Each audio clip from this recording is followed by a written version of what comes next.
आज मैं एक्सप्लेन करने वाला हूँ 2017 में रिलीज हुई एक horror thriller movie mom and dad, जिसकी IMDb रेटिंग है 5.5 आउट ऑफ 10। ये मूवी काफी वायलेंट है। अगर आपको एक्शन और मारपीट वाली मूवी पसंद है तो हो सकता है आपको ये मूवी पसंद आए। मूवी की शुरुआत में हमें एक फैमिली को दिखाया जाता है जिसमें 4 मेंबर्स थे। मॉम का नाम कैंडल, डैड ब्रेंट, उनका छोटा बेटा जॉस और एक बेटी कार्ली। इनके अलावा उनके घर में एक सर्वेंट भी थी जो अपनी बेटी लिसा के साथ यहाँ काम किया करती थी। ब्रेंट नाश्ता करते हुए न्यूज देख रहा था जिसमें बताया जा रहा था कि एक माँ ने अपने बच्चे को कार में ही छोड़ दिया ताकि ट्रेन उस कार को ठोक दे और इस हादसे में उस बेबी की मौत हो गई। कार्ली आज अपने बॉयफ्रेंड से मिलने जाने वाली थी पर ब्रेंट उसे जाने से मना कर देता है क्योंकि कार्ली और जॉस के ग्रैंड पेरेंट्स आज आने वाले थे। इस बात पे कार्ली को गुस्सा आता है और वो अपनी मॉम के पर्स से कुछ पैसे चुरा लेती है। इसके बाद कैंडल कार्ली को स्कूल ड्रॉप करती है और कुछ देर बाद हम सभी रेडियोस और टीवीज को अपने आप ऑन ऑफ होते हुए देखते हैं। इसके बाद कार्ली देखती है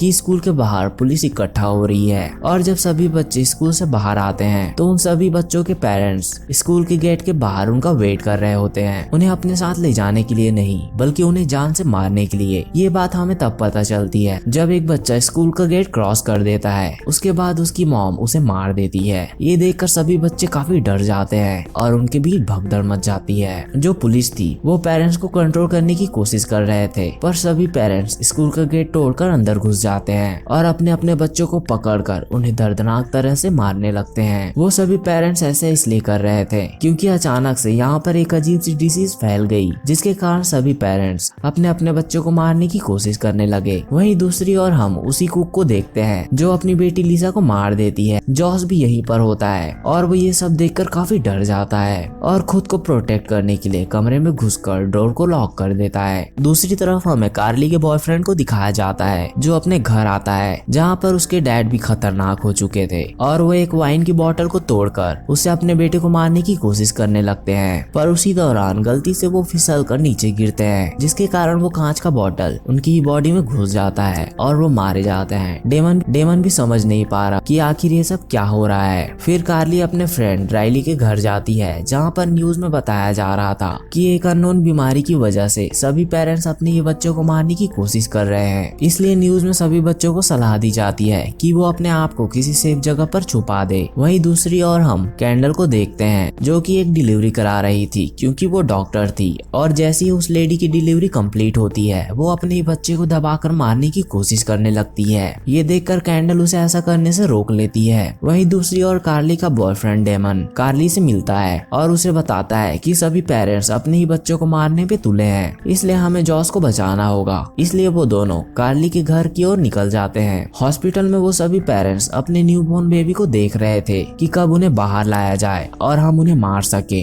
क्योंकि वहाँ का डोर लॉक था। और जब कार्ली और डेमन घर पहुँचते हैं तो जॉस उन्हें बिस्तर के नीचे छुपा हुआ मिलता है, लेकिन तभी वहाँ पर ब्रेंट आ जाता है। ब्रेंट अपनी ऑफिस को छोड़कर सिर्फ अपने बच्चे को मारने के लिए यहाँ आया था और जब वो जॉस को देखता है तो उसे गुस्सा आने लगता है और वो अपने बच्चों को मारने के लिए उनके पीछे भागने लगता है। पर डेमन कार्ली और जॉस को बचाने के लिए ब्रेंट को पकड़ लेता है जिसके कारण उन दोनों के बीच हाथापाई होने लगती है। पर ब्रेंट डेमन के सर पे वार करके उसे बेहोश कर देता है। ये सब देखकर कार्ली और जॉस भागकर बेसमेंट में चले जाते हैं और दरवाजा लॉक कर देते हैं। और कुछ देर बाद कैंडल भी यहाँ आ जाती है और ब्रेंट उसे बताता है कि कार्ली और जॉस बेसमेंट में छुपे हैं। कैंडल बेसमेंट के पास आती है और कार्ली से बात करके उसे समझाने की कोशिश करने लगती है कि वो नॉर्मल है, तुम्हें मुझसे कोई खतरा नहीं। पर कार्ली को उन पर भरोसा नहीं था और उधर ब्रेंट के सब्र का बांध भी टूट जाता है और वो उन्हें गाली देते हुए दरवाजा खोलने को बोलने लगता है। तभी कैंडल को पावर सॉ नजर आती है और वो उसकी मदद से दरवाजे को काटने की कोशिश करने लगती है। वही बेसमेंट के अंदर जॉस के पास ब्रेंट की गन थी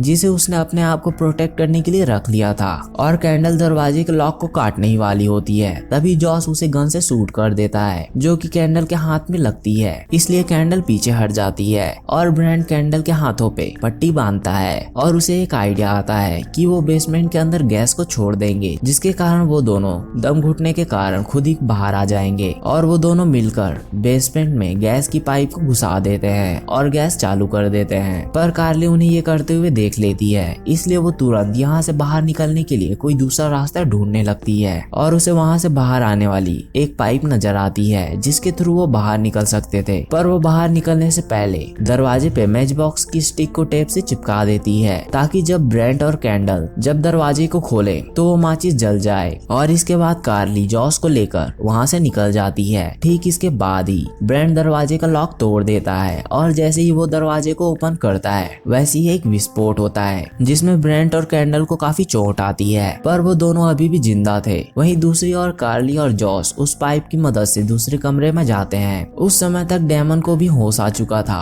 और वो तीनों वहाँ से निकलने ही जा रहे थे कि वहाँ पे कैंडल आ जाती है और वो कार्ली और जॉस को मारने की कोशिश करने लगती है, पर डेमन और कार्ली जैसे तैसे कैंडल को वार्डरोब के अंदर बंद कर देते हैं। पर कैंडल फिर भी अपना हाथ बाहर निकाल लेती है और कपड़े के हैंगल से उन्हें मारने की कोशिश करने लगती है और तभी डेमन के मुंह में वो हैंडल घुस जाता है जिसके कारण डेमन की ताकत कम हो जाती है और ठीक उसी पल कैंडल बाहर आ जाती है। तभी वहाँ पर ब्रेंट भी आ जाता है और अब वो दोनों अपने ही बच्चे को मारने के लिए पूरी तरह से तैयार थे, पर तभी उनकी डोरबेल बजती है और दरवाजे पे ब्रेंट के मॉम डैड होते हैं और ब्रेंट के दरवाजा खोलते ही उसकी मॉम उसकी आंखों पे पेपर स्प्रे कर देती है ताकि वो उसे मार सके। और इसी पल का फायदा उठाते हुए जॉस और कार्ली दूसरे कमरे की ओर भागने लगते हैं और अब यहाँ पे शुरू होती है भागम भाग। ब्रेंट और कैंडल अपने बच्चे जॉस और कार्ली को मारना चाहते थे और ब्रेंट के मॉम डैड ब्रेंट को मारना चाहते थे और ऐसे ही एक दूसरे को मारने की कोशिश करते हुए वो अपने ही घर के गैराज में पहुंच जाते हैं जहाँ पर जॉस कार में छुपा हुआ था।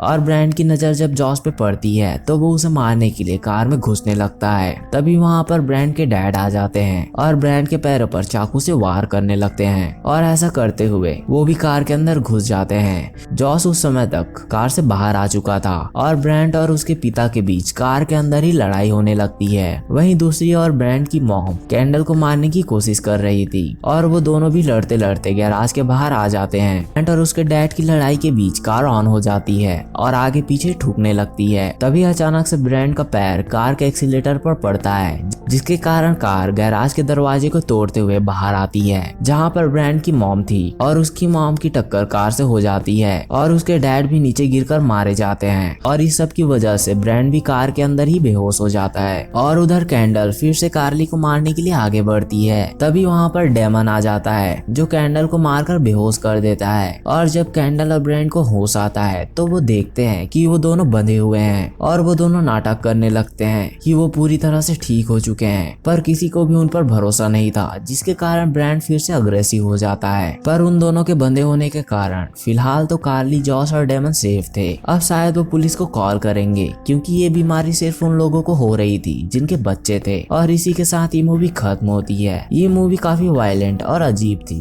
इस मूवी का जॉनरा था हॉरर और थ्रिलर। थ्रिलर की बात तो ठीक थी पर मुझे पूरी मूवी में हॉरर जैसा कुछ भी नहीं लगा। पर फिर भी अगर आपको ये मूवी की समरी अच्छी लगी हो तो प्लीज वीडियो को लाइक और कमेंट जरूर करें। Thanks for the watching.